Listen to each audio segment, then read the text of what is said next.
Welcome to the Hope for the Journey podcast, a weekday wellness tips program presented by Dr. Denise Marie, Third Order Carmelite.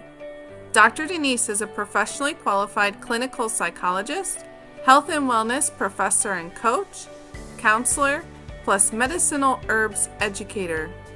Each Hope for the Journey podcast features a well-being key from Dr. Denise, helping you meet your self-care needs for living well. Listener discretion is advised because this and other Hope for the Journey episodes may contain discussions surrounding behavioral health problems and other actual potentially triggering topics. Hello and good day, everyone. Welcome back to Hope for the Journey. I hope things are coming along okay for you this day. This is Dr. Denise speaking, and on today's episode of the podcast, our topic is healthy dependence, which is a relational self-care key for living well. I would like to begin by asking you a question. Are you trying to keep a healthy dependency on someone you love?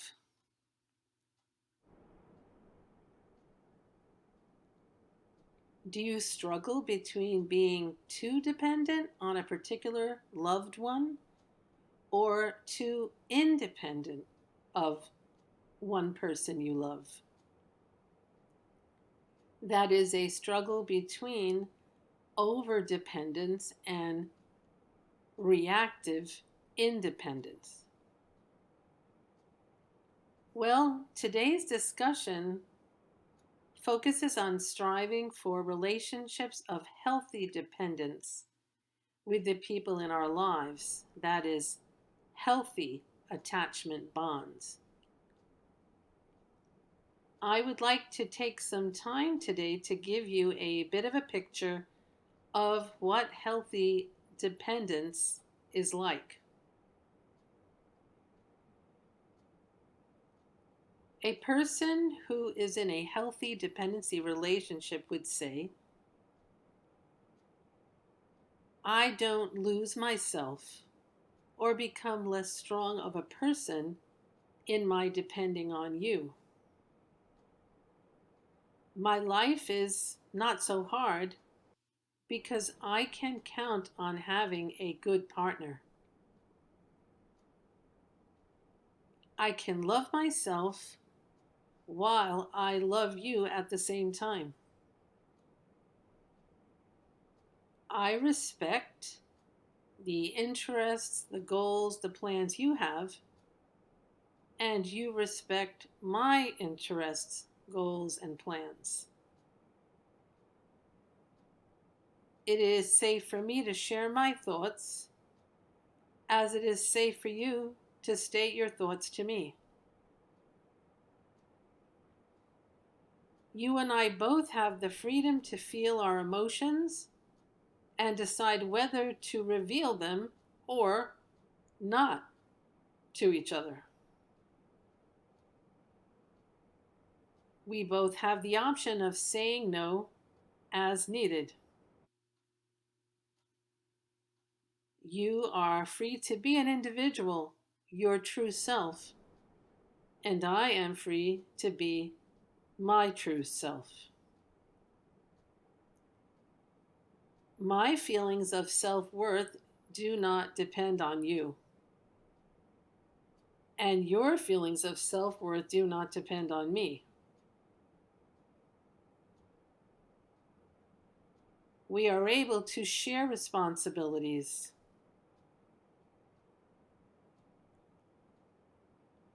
When I let go, you feel a loss, but you can recover your balance. We pursue individual growth as well as our own growth together.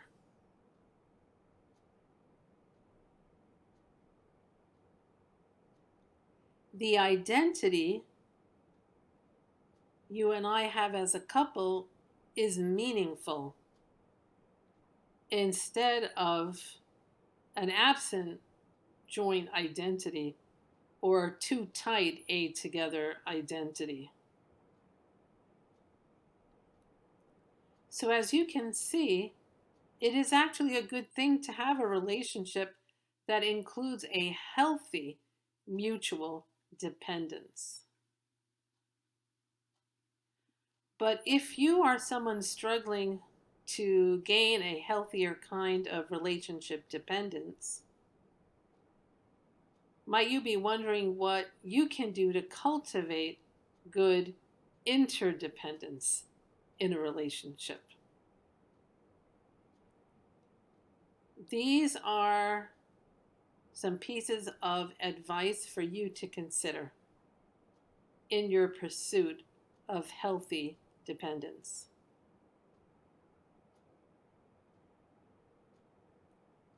Frankly share what's going on in you with the one you love. Remember to nurture your own friendships, presumably safe ones, alongside your significant friendship relationship to your loved one.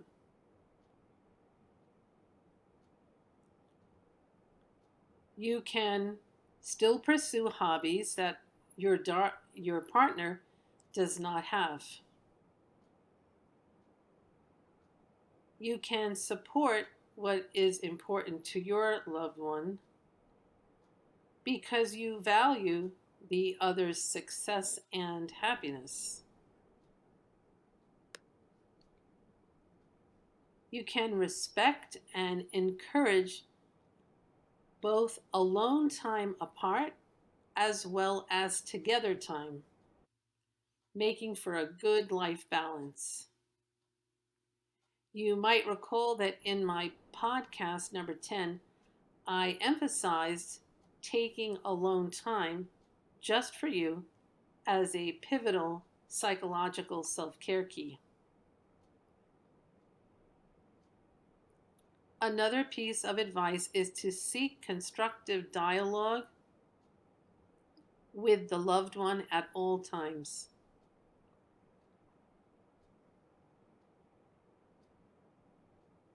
Be ready to change yourself rather than work hard to change the other.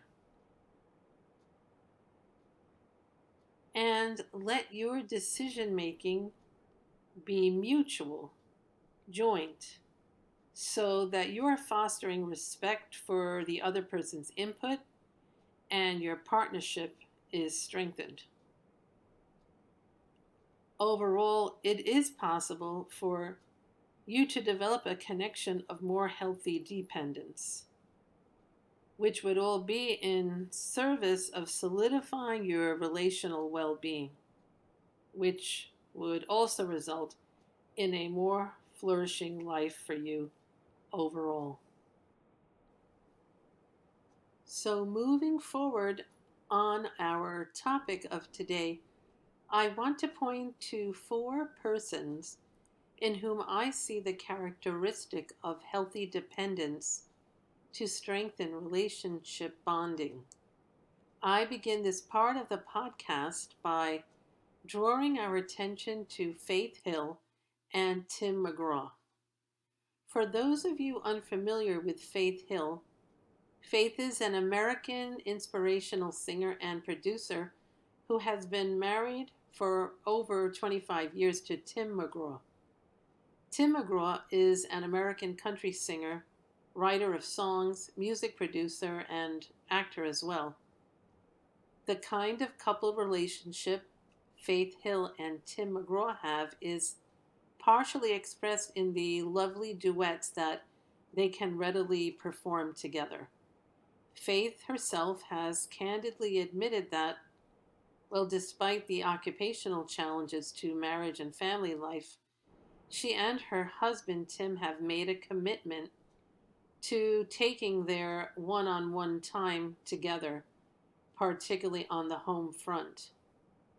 The music they have made together includes a song called The Rest of Our Lives, a song which indicates the willingness of both Faith and Tim to work toward good endings through the challenges of relational closeness and time apart. Plus, the other two persons I am interested in calling to mind at this point are Nicole Kidman and Keith Urban.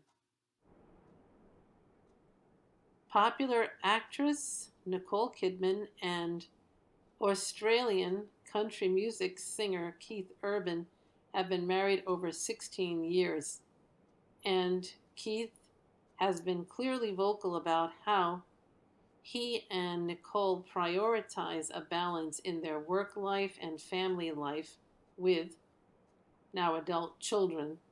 And Nicole has herself revealed how supportive she is of her husband's singing and songwriting activities.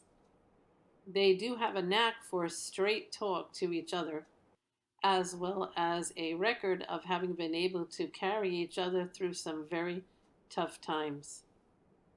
The marital friendship which Nicole Kidman and Keith Urban evidently have is deeply committed and properly interdependent.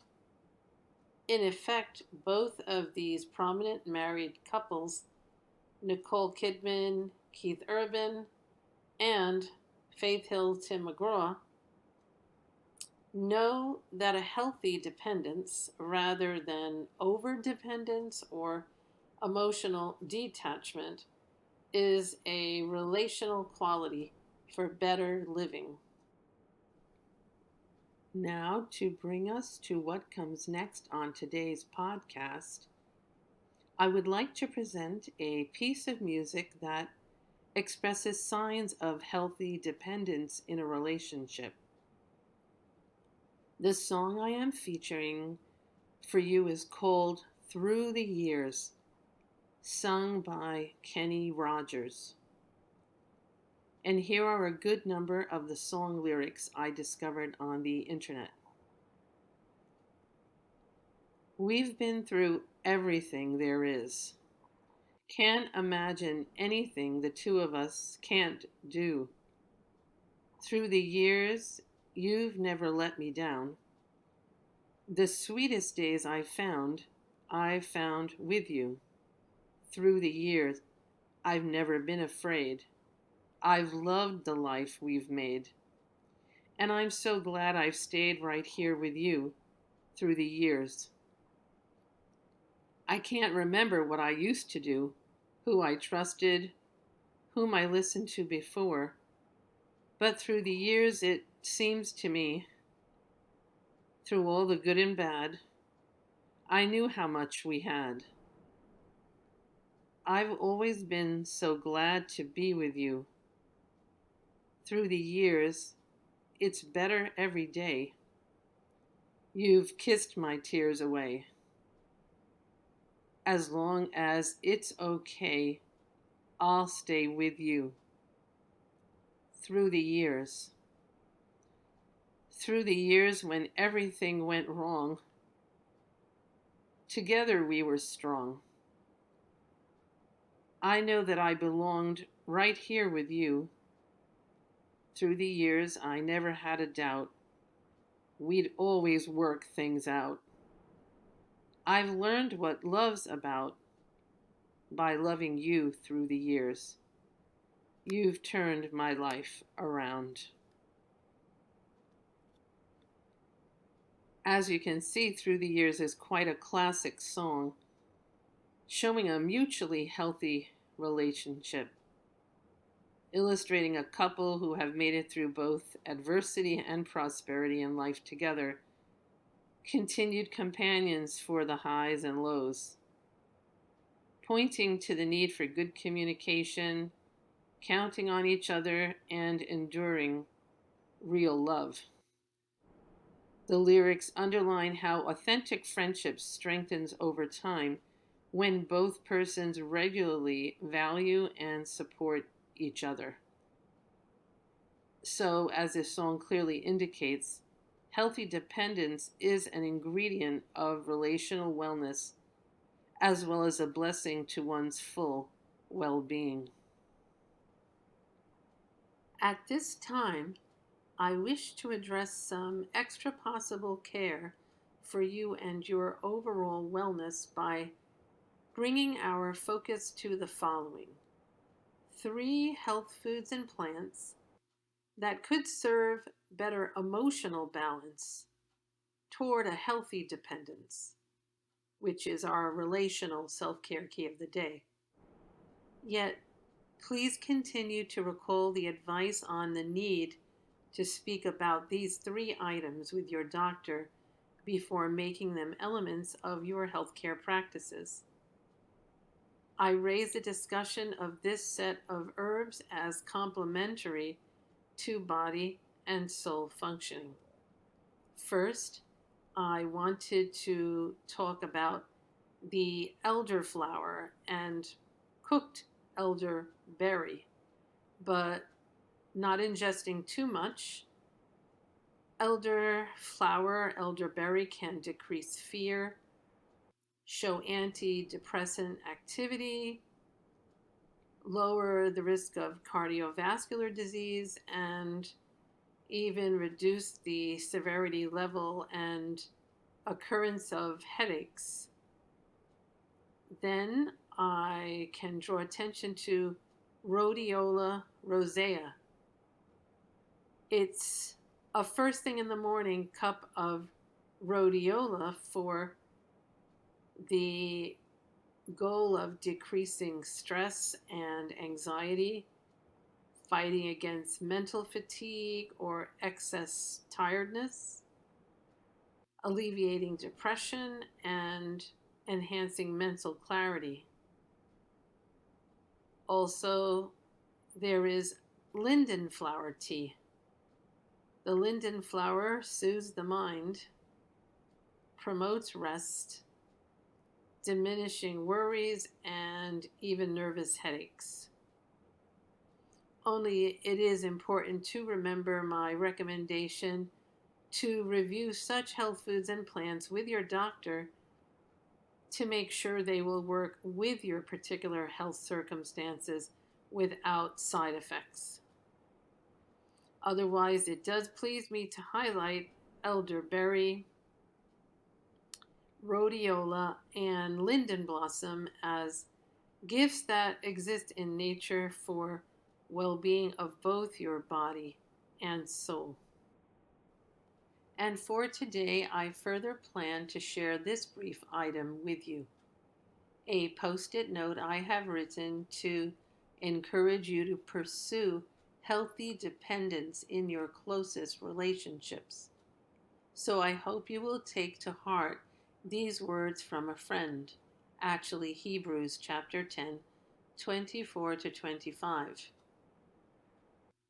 And let us consider how we may spur one another on toward love and good deeds, not giving up meeting together, as some are in the habit of doing, but encouraging one another.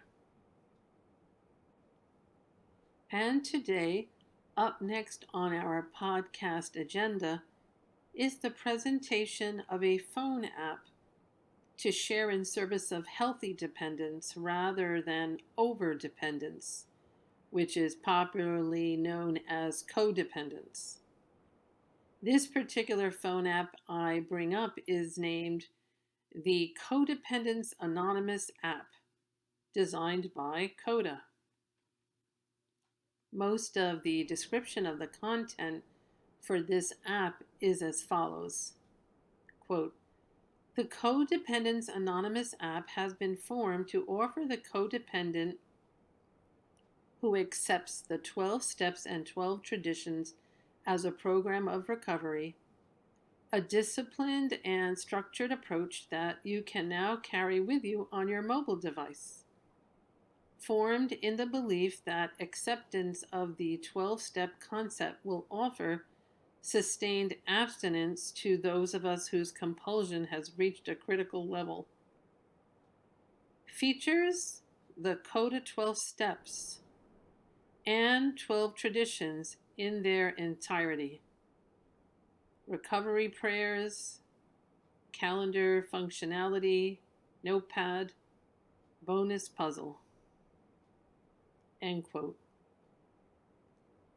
Further, going beyond this Codependence Anonymous app, which I found as an option for those people seeking an alternative to in-person meetings, you can keep in mind that there are other wellness helps to learn about in our own Hope for the Journey podcast resource center, located on Instagram at Cause for Hope.